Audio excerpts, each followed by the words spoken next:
What up, YouTube? tHE.jr back for another requested review, man. And this one's to the Junior Greatest Hits 2. And forgive my voice, man. I'm under the weather. The weather here in Charlotte has been ridiculous. Been hot one day, freezing cold the next. So it finally got to me. So this is the second review that I've had for the Junior in a little minute, man. Like, I think it's been like a month since the last one. And here's the first thing that you got to understand, my brother. This game is a marathon. It is not a race. Like, there's no way that you could have a great amount of change to happen in this little bit of time that you spent to create this project from the last one. But I like the grind. I like the hustle. I like the fact that you are still writing stuff all the day, because that's just the key thing, man. Practice is going to make perfect. The more you work at it, the better you're going to become. But yet, you got to understand these core fundamentals, man. You got to get them down pat before you even consider to think that you're doing anything great, you dig? Because you're falling into the same pattern on this project right here, and you didn't quite grasp it and didn't quite understand it when I broke it down to you before. You felt as though you were still on beat from the last project, but you know, that may be somewhat my fault, because now we got to break it down to you scientifically, tell you exactly how people count bars, how exactly people create beats, and exactly how, scientifically speaking, individuals stay on beat while they're rapping.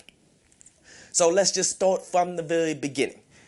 Beats, when people create them, the vast majority of time is in 4/4 timing. Yes, there are moments where people don't do 4/4 timing for beats, and like when you don't do 4/4 timing, it's not as pleasing to the ears, but yet it's possible. Like, other timings are good for like classical music and all of that. But when you're talking about hip hop, the vast majority of people do 4/4 timing.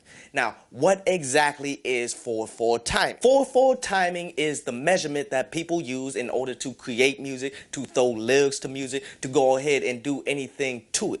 And the best way to look at it is take a metronome. Your metronome in a beat is usually the snare. In some cases, it's not true, but for the vast majority of times, again, for the core basics, the snare is the metronome. And that helps you find the tempo, which is how fast the beat is going. So the first thing you do when you get a new beat that you want to rap on, first thing you do is you find the snare. Find the snare.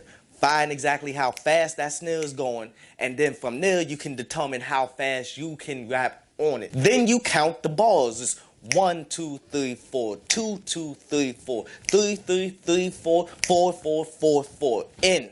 That's when you end your flow and go on to the next one. That is considered to be 4 bars right there. So you do 4 of those, then you got 16 bars, which is the standard verse that people use in hip hop. And that is how it pretty much is basically done. That's how you stay on beat. That's how you count your bars. That's how you get 16 bars. That's how you know that you're going into the hook. But let's go ahead and listen to one song in particular, and we're going to point out all of these things and show you exactly where you're going wrong here. This song is Free My Mind. Snare, snare, snare, snare, snare, snare, snare. 1, 2, 3, 4, 2, 2, 3, 4, 3, 3, 3, 4, 4, 4, 4, 4, 1, 2, 3, 4, 2, 2, 3, 4, 3, 3, 3, 4, 4, 4, 4, 4, 1, 2, 3, 4, 2, 2, 3, 4, 3, 3, 3, 4, 4, 4, 4, 4. Right there. Right there is when you needed to stop your flow. But yet what you did is you continue to go on. Like, that is completely throwing you off beat, 1. And 2, you got way too many words that you're trying to say here that's really just not necessary. Like, understand the fans of music out here, dude. Like, we pick up on new slang all the time. Whether it makes sense or not, people just kind of rock with it. People understand what you're trying to say without you saying absolutely everything to go along with it. So therefore, when you write your bars, you always want to go back and start Xing off words like, I don't need to say the, this, that, I don't need to say any of that because it's throwing me off and I need to end this flow right here and switch it up to the next one. See, this game is very simple, man.